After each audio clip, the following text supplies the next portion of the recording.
এই ভিডিওতে আমরা দেখব আপনারা কিভাবে আপনার ডোমেইনে ওয়ার্ডপ্রেস ইনস্টল করতে পারেন।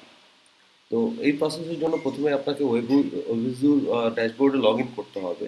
লগ ইন করার পরে আপনি স্ক্রল ডাউন করে পাবেন সফটওয়্যার অর অ্যাপ্লিকেশন সেকশন। তো এখানে আপনি সফটওয়্যার যেতে পারেন অথবা ওয়ার্ডপ্রেস ম্যানেজারও যেতে পারেন, বোথ আর সেম থিং। তো আমি ওয়ার্ডপ্রেস ম্যানেজারে যাচ্ছি। ওকে, এখানে গেলে পরে আমি দেখতে পারবো আমি বেশ কয়েকটা ওয়েবসাইট অলরেডি ইনস্টল করে ফেলছি ওয়ার্ডপ্রেস। তো এর মধ্যে একটা দুইটা তিনটা চারটা পাঁচটা আমার ইনস্টল করা আছে। তো এখন আমি চাচ্ছি যে নতুন একটা সাবডোমেন ক্রিয়েট করেছি, যেমন ecom3, ওটার জন্য আমি একটা ওয়ার্ডপ্রেস ইনস্টল করবো। তো সেই ক্ষেত্রে আমি প্রথমত ইনস্টল বাটনে ক্লিক করব। করার পর এখানে একটু বি কেয়ারফুল থাকতে হবে। যদি আমরা এসএসএল ইনস্টল করে থাকি তাহলে এখানে এসটিটিপিএইচ থাকবে, আর যদি ইনস্টল না করে থাকি তাহলে শুধু এইচটিটিপিতে যাবে। তো আমরা এইচটিটিপিএসই যাচ্ছি, আমাদের এইচটিটিপিএস ইনস্টল করা। তো এইখানে আমরা এইচটিটিপিএস এইখান থেকে ডোমেইনটা সিলেক্ট করে দেবো, যেমন ecom3 আমাদের ডোমেইন সিলেক্ট করে দিলাম।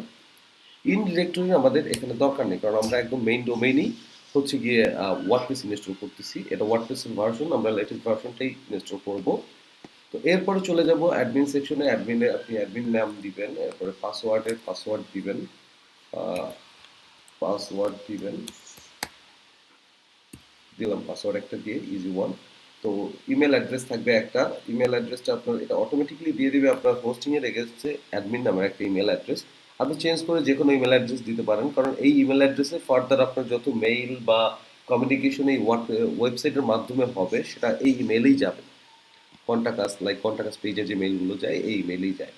তো এরপরে আমরা প্লাগইন সেকশনে গিয়ে কোনো কিছু চেক করব না, কোনো কিছু চেঞ্জ করব না, ম্যানেজ থিমসের কোনো কিছু চেঞ্জ করব না, জাস্ট ইনস্টল বাটনটা প্রেস করে দেবো। তো আমাদের এখানে চেঞ্জ করতে হচ্ছে কি আরেকবার একটু রিভিউ করে নেই। সেটা হচ্ছে গিয়ে আমাদের প্রোটোকলটা আমাদের সিলেক্ট করে দিতে হবে, কোন প্রোটোকলের এগেনস্টে আমরা হচ্ছে ইনস্টল করব। দেন ডোমেইনটা সিলেক্ট করে দিব। ইন ডিরেক্টরি যদি আমাদের থাকে তাহলে দিব, নাহলে নাই, ম্যাক্সিমাম ক্ষেত্রে থাকবে না। তারপরে হচ্ছে আমরা অ্যাডমিন ইউজার নেম দিব আর অ্যাডমিন পাসওয়ার্ড দিব, ইমেল অ্যাড্রেস দিব। তিনটা জিনিস ম্যান্ডেটরি এখানে। তো এই তিনটা দেওয়ার পরে আমরা জাস্ট ইনস্টল প্রেস করব। তো নর্মাল ওয়ার্ডপ্রেস ইনস্টল করতে গেলে যেভাবে আমাদের ডাটাবেস নিয়ে থিঙ্ক করতে হয়, এখানে আমাদের করার দরকার নেই। এটা base behind the scene software আমাদের জন্য ডাটাবেসও তৈরি করে ওয়ার্ডপ্রেসটা ইনস্টল করে দিবে। তো সেই ক্ষেত্রে আমরা ইনস্টল প্রেস করব।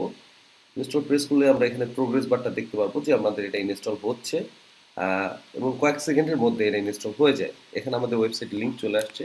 আমরা যদি আর একটা ট্যাবে ওয়েবসাইট ওপেন করি, পুরো আমাদের ওয়েবসাইট ইনস্টল হয়ে গেছে। তো এখানে আমরা চাইলে ড্যাশবোর্ডেও যেতে পারবো। ড্যাশবোর্ডটা ঠিক সেম, ডোমেইন নেমের পরে ডব্লিউপি অ্যাডমিন দিয়ে ঢুকতে হবে। তো সেখানে যে চলে যেতে পারি এবং আমাদের প্রোভাইডেড ইউজার আইডি পাসওয়ার্ড দিয়ে লগ ইন করতে পারি। তবে এই সি প্যানেল থেকে যদি আমরা যাই তো সেই ক্ষেত্রে হচ্ছে আমাদের ওয়ার্ডপ্রেস লগ ইন করতে হবে না। আমাদের যদি সেপারেটলি আমরা অন্য কোনো জায়গা থেকে যেতাম তাহলে আমাদের ওই ইউজার আইডি পাসওয়ার্ড দিয়ে লগ ইন করতে হতো।